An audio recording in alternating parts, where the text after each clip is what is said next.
నీవు భయంతో, ఆందోళనతో, పిరికితనంతో పారిపోతూ నీ జీవితాన్ని గడుపుతున్నావేమో.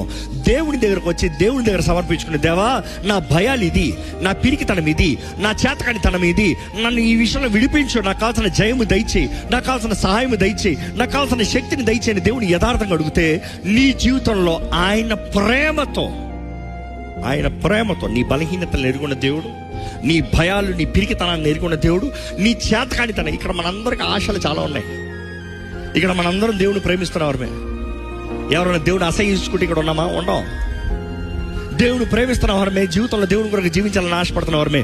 కానీ మనకు కలుగుతున్న ఈ భయాల్ని బట్టి దేవుని దగ్గర నుంచి దూరంగా పోయి, దేవుని చిత్తాన్ని దాటిపోయి, దేవుని చిత్తాన్ని ధరించుకున్న ఐసోలేటెడ్. నా జీవితం ఇంతే, నా బ్రతుకు ఇంతే, నేను చేయగలిగింది ఏమీ లేదు, నా బ్రతుకంతా ఇలాగనే పోయింది.